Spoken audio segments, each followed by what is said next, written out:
ugye reggelente én szoktam lehozni a kutyát, előfordult, hogy olyan szomszéddal találkozom, aki, hát bizony, azt kell mondjam, hogy fél a kutyáktól, és ugye a tekintetben véve, hogy magas emeletről hozom le a kutyát, hát a lift használata az eléggé kézenfekvő. Ezeknek az embereknek az, hogy össze vannak egy liftben zárva egy kutyával, túlságosan földön túli élmény, kellemetlen percek ezek, eléggé kényelmetlenül érzi magát mindenki. Az emberek összetévesztik eléggé erősen azt, hogy valaki írtózik valamitől, illetve valaki fél valamitől. Nekem például pókiszonyom van, arachnofóbia, biztosan ismeritek, vagy hallottatok már róla, ami ugye a pókoktól való, nem félelem, óriási tévedés, a pókoktól való írtózást jelenti, tehát írtózom a pókoktól, illetve iszonyodok, az a jobb szó. Nem is annyira az írtózás, hanem az iszonyodás talán. Az ilyen nagyobb húsos pókoktól egyáltalán nem, tehát abszolút nem. Tehát az ilyen nagyobb, nem tudom, aminek van így teste, nem tudom, valahogy hasonlít legalább egy emlősre, vagy nem tudom. Pont azoktól nyilvánvalóan, amik így a szobákban, lakásokban, házakban szoktak előfordulni. Még ezektől a régi pókoktól sem vészes, aminek így van ez a teste, értitek, hanem amik ilyen nagy, hosszú lábakkal rendelkeznek, ugye a falonmászáshoz, meg minden az kell nekik, ugye, hogy fel tudjon tehát falon nagyon kicsi a súlya is a póknak, emiatt, hogy nagyon, nagyon könnyen tud közlekedni, gyakorlatilag az egész pók gyakorlatilag ilyen hajszálvékony lábakból áll, meg van egy nagyon pici kis közepe, kis teste neki. Na, azoktól alapvetően én abban a szerencsés helyzetben vagyok, mindenképpen szerencsés ahhoz képest, mint önnek, hogy én tudom, hogy honnan ered ez a tétel, hajszál pontosan tudom, be tudom határolni.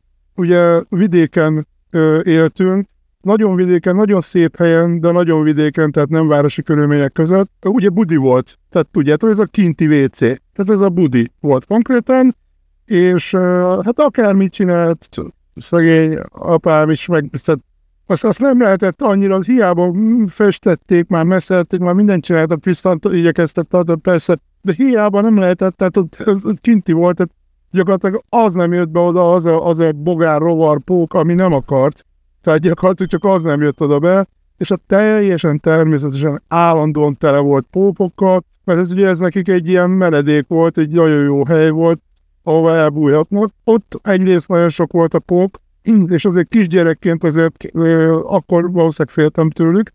Tehát valahol a félelemből alakult ez ki, írtózással. Illetve, hát volt egyszer olyan élményem, az föltette az írapontot, az volt egy utolsó, tehát amikor azt mondom, én mostantól nem megyek ki a vécére,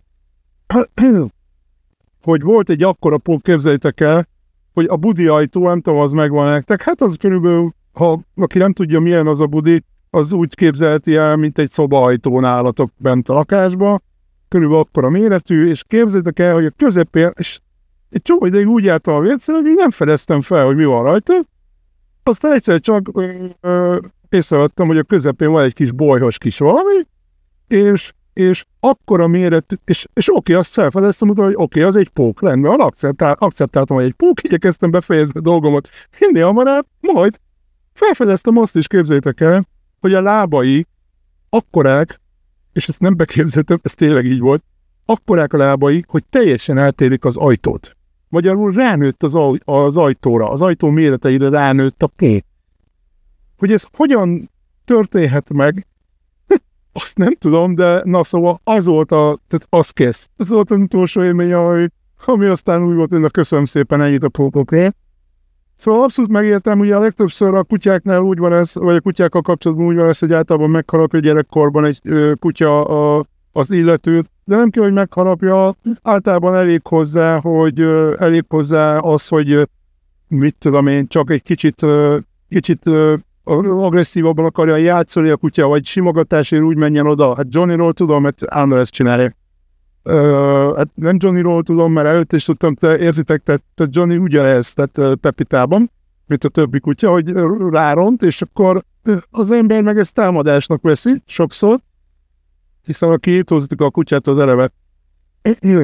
És akkor a gyerekkorában ez megtörténik, egy gyerek eleve fél mindentől, főleg, ha még nem tapasztalta, hogy mi az, meg először találkozik kutyával, és aztán mondta gyerek ki a szülő, hogy ezért jó, hogy simogat meg hát a másik dolog, hogy a szülő is sokszor ebben nagyon komoly ludas, mert egyrészt, jaj, nem megy közel a kutyához, jaj, vigyázz a kutyával, ugye ezt nyomja az ilyen szülő, aki ezt nyomja, ez teljesen elijeszti a gyereket, onnantól kezdve egyértelmű, hogy az félni fog a kutyától. Nagyon nagy mázike kellene legyen, hogy mondjuk ne alakuljon ki benne a félelem ezek után, és hogy ugye maga a szülő is ilyen. Tehát maga a szülő is ilyen, az is okozza ezt, hogy hát bizony a gyereke is ilyen lesz. Ilyenné teszi a gyerekét gyakorlatilag. Úgyhogy nem tudom, azért ezt mindenképpen azt mondanám, hogyha a szülő valaki, akkor azért fontolja meg 10-szer is, hogy ilyet csinálja, mert egy olyan rettegést alakít ki a gyerekbe, ami aztán akár én azt gondolom, hogy más területekre is áthúzódhat, illetve semmiképp nem jó egy fóbiát kialakít a gyerekben, ami nyilvánvalóan, tehát nyilvánvaló okokból nem jó, aztán követhető a többi meg egyáltalán. Tehát a kutyával találkozik, akkor tudja már ez a gyerek, hogy kell viselkedni, nézzen utána valaki szülő. Most már aztán tényleg nem az van, mint régen, hogy butaságban muszáj kezelni bizonyos helyzeteket, hanem igenis utána lehet nézni, és akkor a gyereknevelésnek a csényelvényát is egyébként rohadt jól el lehetne sajátítani, csak hát a nagy többség az mondjuk hülye hozzá, mint az atom, de jó, ez majd egy másik videó témája ez, de gyakorlatilag kapcsolódik ez a témakörnézt. Meg is utána lehet nézni, hogy viselkedjen a gyerekkel a szülő, amikor azt találkozik a kutyával, egy kutyával, első találkozást nyilvánvalóan meghatározó és nagyon fontos, meg az összes egyébként, tehát nyilvánvalóan. Tehát az alapállás az, hogy egy kutya, amit tartanak, tehát nem kóborkutya, egy kutya, amit tartanak, az nem támad emberre. Hát gyerekre meg végképp nem. Tehát hát az a kutya, ami ezt csinálja, ezt jellemzően el kell altatni. Tehát amelyik rátámad. Higgyétek el, olyan körülmények között sem támad egy normál kutya, ami tényleg normál, tehát amit ember tart, olyan körülmények között sem támad emberre, hogy eszébe sem jut. Eszébe sem jut emberre támadni. Hát aztán hogy a nevelési kérdés az egy másik történet, de kárt nem fog okozni a gyerekedben nagy eséllyel. És most lehet azt mondani, hogy hát de megharapta a gyerekemet a múltkor, és ez meg az, mindig vannak kivételek nyilvánvalóan. Kóborkutyától kell képzelni, illetve az egészen biztos, hogyha egy kutya harap, akkor az nevelési probléma. Nagyon komoly nevelési probléma. Az a kutya azt sajátított el. Jó, nyilván te ezt nem tudhatod, mikor a gyereket találkozik vele. Azt tanácsolom, hogy azt csináld, hogy amiket ismersz a családba, kutyákat, azokkal hozd össze a gyereket első körben, tapasztalj meg azokat, és akkor el lehet neki mondani, amikor már kicsit kinyílik az értelme, mikor nagyobb bacska, vagy azért vigyázzak, mert nem mindegyik kutya ilyen. Tehát azért, ha kóborkutyával találkozik, vagy ismeretlen kutyával találkozik, akkor jobb, hogyha inkább távolabb tartja magát tőle, de nem kell félni, nem kell megérni, az semmire nem vezet. Ráadásul a kutya megérzi, ugye, és a vadállati összenek, amik még benne vannak, arra sarkalják, hogy akkor támadja. Tehát ez nem, tehát ez nem úgy támad, tehát értitek, tehát ez áll, amit az előbb elmondtam, hogy igenis az van, hogy alapvetően nem támad emberre kutya. Jellemzően játszani akar, jellemzően azt tudja, hogy az embernél van az étel, és ételt akar, ételt szeretne, és akkor jó pofizni akar, csak nem veszi észre, hogy vehemensen teszi. Az ő világában az, ahogy ő ezt teszi, az tök rendben van. Ezt nem érzi az embereknek ezt a finomkodó kis finom lelkét. Így nagyjából ezek vannak a kutyával kapcsolatosan. Én azt mondom, hogy a kutya az nem pók, de a pókkal is el lehet ugye ezt játszani egyébként, hogy úgy például valakivel, akik meg muszáj meg lehet azt oldani, hogy úgy találkozom vele a gyerek először, hogy tök oké minden, és akkor szülővel, meg mit tudom, meg játszani a pókkal, meg mit tudom, és persze megmondani a gyereknek, hogy nézd meg, utána szabadon kell engedni, hát játszani, hát értitek. És akkor megmutatnék, hogy akkor szabadon kell engedni, hogy ez nézze meg. Ugye kezelik is a pókiszonyt. Én úgy tudom, Magyarországon is van erre, a sok helyen, talán van erre, nem néztem most ennek utána, tehát mindenki rá tud úgy űzni, tehát senkiért nem szeretnék, sőt arra akarok mindenkit sarkalni, hogy egy témakör érdekel, akkor ő maga nézzen utána, mert annál jobb nincsen. nem én fogom kikeresgélni az adatokat, meg a dolgokat. Külföldieket láttam, külföldi videókat láttam erről, hogyan csinálják.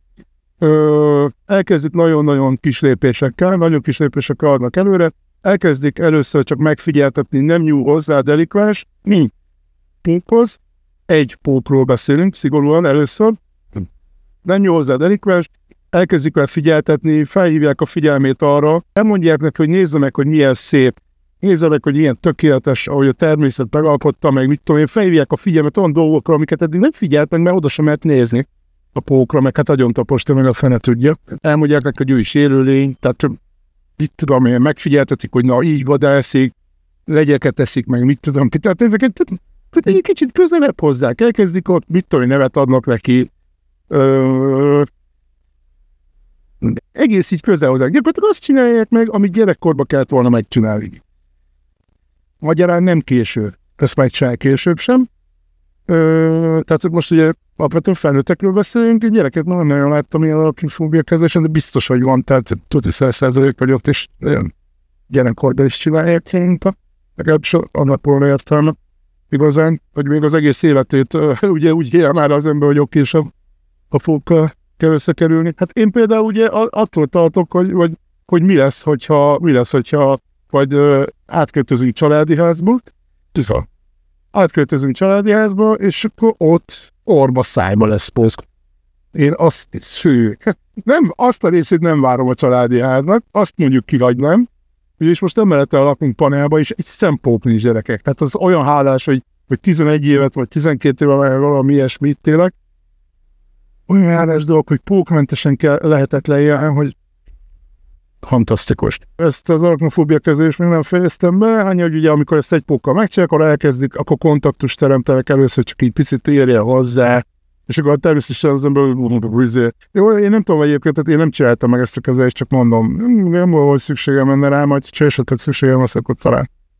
Ugye pláne így, nem nagyon találkozom pókkal tényleg, úgyhogy se munkahelyen, se sehol, munka is panelből van, tehát gyakorlatilag meg magasan mehetett oda, azért a pókok annyira nem szeretnek félni.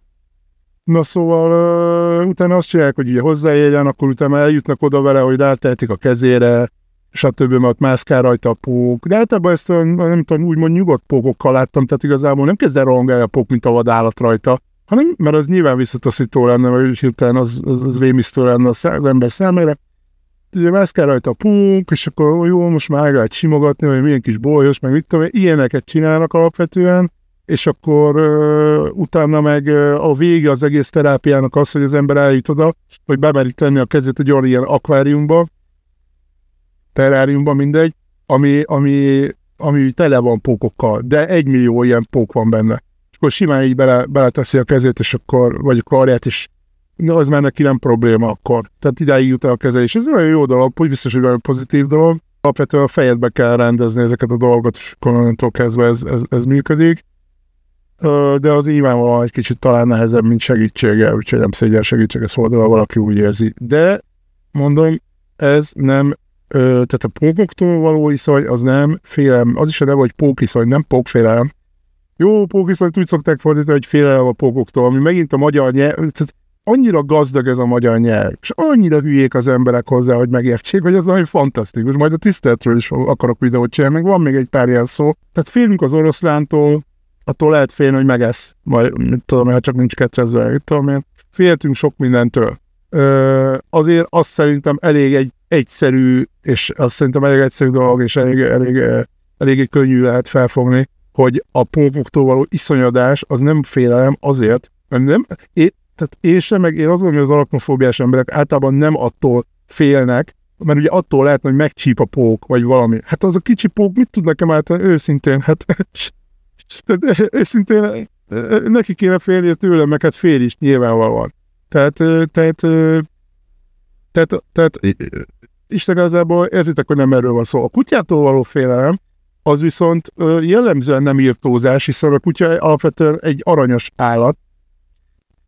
Gyakorlatilag minden ember úgy van vele, hogy jaj, ugyulú, tehát a Johnny is olyan, hogy egyszer szomszédok imádják gyakorlatilag, tehát tehát nagyon tetszik a szomszédoknak, meg nagyon aranyos, meg mit tudom én egyébként, így a pofikája, meg minden nagyon szuper, és akkor az van át jellemzően, és olyan embereknél is, akik mondjuk egyébként félnek a kutyától. Ez is bizonyítja, hogy ez egy félelem, és nem irtózás, tehát nem iszonyodás, meg irtózás, mint a pókok esetében, mert eleve a pók kinézete. Tehát amikor meglátok egy pókot, tévében nem, csak élőben. Tehát nyilvánvalóan félelmen alapul, tehát mondjuk egy gyerekkori félelmen alapulhat a dolog, vagy akár lehet egy ilyen oldala benne, hogy ez az iszonyodás, hogy azt, hogy meglátom és iszonyodom, az a félelmet, azt a gyerekkori félelmet ébreszti föl bennem. Nem tudom, nem vagyok szakember, ezt azért igyekszem mindig elmondani, de szerintem elég egyértelmű. Nagyon jól tudjátok, mivel foglalkozom, és ezzel nem. Tehát én ezt csak így a saját tapasztalataimat mondom el általában a videóimban, meg az én gondolkodás módomat bizonyos dolgokról. Tehát ahogy én érzem, meg ahogy én gondolom a dolgokat, meg ahogy gondolom nyilvánvaló, hogy nagyjából minden embernek így hasonlóan kéne gondolkodnia, és most nagyon szépen kérlek, ne gyertek azzal, hogy még jó, hogy nem vagyunk egyformák. Meg azért, Istenem, tehát ennél butább, primitívebb hozzáás, komolyan. Tehát ez megint az, amikor nem gondolkodik egy ember, nem gondolja át a dolgokat. És akkor beközli, hogy még jó, hogy nem vagyunk egyformák, nem egyformán gondolkodunk dolgokról. Aha, jó. Tehát akkor szerinted az is jó lenne, hogyha mondjuk a tömeggyilkosok, vagy az sem lenne jó, a tömeggyilkosok mondjuk nem gondolkodnának úgy, vagy bármilyen gyilkos, aki embertől, azt nem gondolkodna úgy, ahogy gondolkodik. Ez nem lenne jó. Nyilván, mert tök jó, hogy ő is van, nem? Tök jó, hogy ő is úgy gondolkodik, ahogy gondolkodik. Szóval most komolyan, tehát, hogy ennyire egyszerű dolgot ne gondoljanak át emberek. Szóval mindegy. Itt a fóbia témáról nagyjából szerintem ezzel is zárhatjuk, hogy a kutyától való félelem az egy másik történet. Ezt is gyakran összekeverik az emberek, nagyon gyakran. Gyakorlatilag állandó félelemről beszélek például a pók kapcsán, és mindig igyekszem kijavítani őket, hogy azért ez nem. És akkor persze teljesen azt mondják, hogy ja, persze, melked is van, és akkor hogy most jaj, ciki neked, hogy félelem. Nem ciki, hanem arról beszélek, hogy ez nem az. Tehát félek sok mindentől, hogy nyilván, ha egy oroszlán szembe jön az utcán, vagy egy tigris, vagy egy bármi, mint ahogy egyébként most már elég sokszor elszabadulnak innen a átkettőkből, és nyilván szembe jön valakivel az utcán, és azt hiszem nem nagyon volt még eddig komolyabb baja belőle, de lehetett volna, szóval azért ez elég meredek dolog. Úgyhogy az félelem, jogos félelem, meg félelem, de az nem félelem, hogy valaki iszonyodik egy póktól, amit meglát, még akkor is, hogyha mondjuk semmi kontaktusban nincsen vele, tehát esélye sincs a póknak, hogy megcsípje, vagy valami. Meg ilyen napon akkor a hangyától is írtóznék, de nem írtózom a hangyától, semmi bajom a hangyával. Hát rajtam mászik csiklandos és leseprem, tehát ott annyi a probléma, nyilván van vele ennyi problémám, de nem írtózom a hangyától, pedig az azért az durván bizonyos, hát hangyák meg egészen durván tudnak úgy csépni. Úgyhogy azért mondom, hogy nem az a rész, hát mit tud át egy ilyen kis állatka, semmit, tehát tudom én, azt mindenki tudja, akinek iszonya van, pókiszonya van. De említhetném ugyanúgy a bohóctól való iszonyt például, tehát az is egy iszony, tehát ez sem félelem, tehát igazából nem fél valaki, hogy megeszi a bohóc reggelire, mert akkor lehetne félni, hanem ugye arról szól a történet, hogy valami gyerekkori trauma értem, mert gyerekkorában annyira, valószínűleg ott is az volt, hogy valamilyen drasztikus élménye volt egy bohóc filmmel akár kapcsolatban, hogy véletlenül látott egy olyan horrort, amiben bohóc játszott, vagy valamivel összeköti. Vagy valami annyira mondjuk harsány volt a hangja a bohócnak, és gyerekkorában ez borzasztóan zavarta. Van ilyen, hát ilyen is van, de millió ilyen fóbiát említhetnék. A fóbia az alapvetően nem félelem. Tehát abszolút aláírom, hogy félelemből alakulhat ki, tehát gyerekkori félelemből, egészen kisgyerekkori félelemből, amikor ugye az ember védtelen, és valami olyan drasztikus dologgal találkozik, vagy annyira annak látszó dologgal találkozik, ami valójában teljesen ártalmatlan, csak egy nyilván gyerekként ezt nem fogja fel, vagy nem tudom, tehát alakulhat ki abból persze, tehát ezt aláírom. De ezt a kettőt ne keverjük már össze, csak ez a lényeg. Úgyhogy gyakorlatilag ennyi. Ugye a kutyától meg, mondom, alapvetően nem kell félni a kutyától, mert pont az állat, ami a leginkább leginkább emberbarát, még a macska sem. Tehát a macskától attól félsz, hogy megkarmol simán, mert az nagyjából az telibe tolja az embereket, és akkor most finoman fogalmaztam, azt egyáltalán nem érdekli, gyakorlatilag az egy független lény. Jó, ilyen szempontból a macska is, meg a kutya is arra tartja az embert, hogy simogassa meg adjon neki enni. Tehát ilyen szempontból ugye erre való az ember nekik, de a macska sokkal függetlenebb. Tehát a kutya az nagyon függ az embertől, ez a függőség eleve azt alakítja benne ki azt a reflexet, hogy hogy ő jó legyen az emberrel, meg hogy ő nem bántja az embert alapvetően. Hát az nagyon el van cseszve annak a kutyának a nevelés, ami mondjuk bármilyen módon az ember elfordul. Egy normálisan nevelt, teljesen normálisan tartott kutyának ez eszébe sem jut. Maradjunk annyiban. Jó, ha meg mondom, tehát alapvetően én azt tartom helyesnek, hogy így lehet felkészíteni a gyerekedet a történetre, hogy mindenképp keres a családban. Egyébként szakemberek is azt mondják, olvastam már szakemberektől is ezt, hogy ha családban keresni, barátok között teljesen mindegy, ahol van kutya, és akkor azzal a kutyával összeismertetni a gyereket. Nyilván van olyan kutya, egyébként ez már nyomultabb is ez a történet, vagy a kutyákról is vannak fóbiáik. Tehát például Johnnynak gyerekfóbiája van. Johnny pont egy olyan kutya, aki gyerekekitől konkrétan tart. Tehát konkrétan bármilyen felnőtthoz odarohan és simogasja és adja enni, meg mit tudom én, a gyerek ez nem rohan oda, ha a gyerek felé nyúl, akkor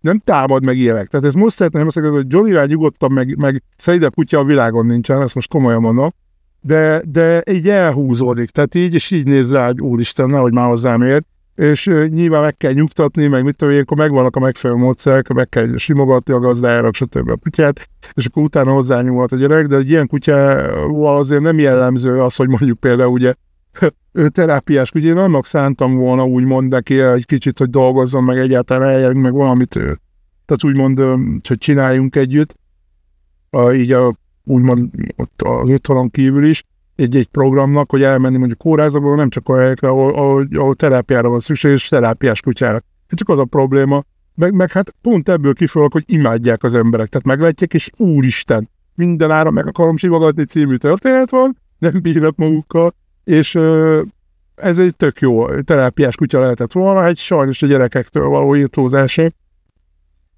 kizárók, tehát eleve nem mennénk át a vizsgán. Tehát és nem is szeretném, hát esélytelen, tehát esélytelen, hogy így, tehát ez így nem jó, ez így nincs rendben, ez így nincs összhangban, úgyhogy sajnos ez kihullott az a lehetőség. Na, szóval ilyenek vannak, hogy a másik oldalról is vannak ilyen dolgok, és ezt észre kell venni, és akkor nem kell erőltetni a dolgot. Ilyet ott van a gazda, akkor nyilván valahogy megfelelő kezelni a helyzetet, akkor oké, ha nem kezdő megfelelően, azt látjátok, akkor nem oké. Akkor inkább hagyjátok, akkor inkább el kell mondani a gyereknek, hogy most ez van, ő neki most nincs kedve veled barátkozni, és ezt így alanyosan el lehet mondani, és akkor gyakorlatilag ennyi a történet. Tehát meg kell magyarázni, hogy egyébként tök oké, amit csinálsz, tehát meg lehet simogatni, amúgy meg kell kérdezni a gazdát. Erre meg kell tanítani a gyereket, hogy hogyan kell az ilyen helyzeteket kezelni. Tehát, hogy liftben vagyunk, vagy akárhol vagyunk, akkor nem az van, hogy nekiesünk a kutyának, de nagyon sok gyerek az van, aki nincs erre kiokítva, hogy így fogja magát, és két kézzel nekiesik a kutyának. És ezt a kutya agressziónak veszi, támadásnak veszi. A legdurvább az, amikor átfogja a nyakát a kutyának a gyerek. Na, hát ezeket meg kell mondani a gyereknek, hogy ezt most felejts el. Mert ugye mondjuk van otthon kutyájuk, és a saját kutyájuknál ez ilyen természetes, meg így szokta csinálni, és akkor azt gondolja, hogy egy idegen kutyával is meg lehet csinálni. Hát nem. Nem fogja valószínűleg megtámadni nyilvánvalóan a kutya, mert mondom, egy normálisan nevelt kutya ilyet nem csinál, de nem jó, ha ilyet csinál egyáltalán a gyerek, mert a támadásnak, agressziónak veszi a kutya, hogyha ilyet csinálnak. Úgyhogy ezeket meg kell tanulni a kutyával való együtt, és nagyon sok embernek van kutyája, tehát a környezetünkben tele van kutyával mindenhol, főleg ugye tök mindegy, városi, falusi környezet, panel, nem panel, kertesházas, tehát kertvárosi rész, tök mindegy, teljesen mindegy, tele van kutyákkal. Jó, ha az ember megtanulja, hogy hogyan kell velük együtt élni, akkor is, hogyha ő neki nincs kutyája. Ez egy kicsit ilyen szocializálódás része a dolognak, meg egymás mellett való békés egymás mellett élésnek a kritériuma is lehet akár, hogy azért így kutyások, nem kutyások, ne váljunk már ennyire szét, hanem mindenki tényleg tudja már ezt a helyzetet kezelni megfelelően. Jó, azt hiszem, hogy mindent elmondtam, amit szerettem volt témával kapcsolatosan, úgyhogy legközelebbi videóig. Szevasztok!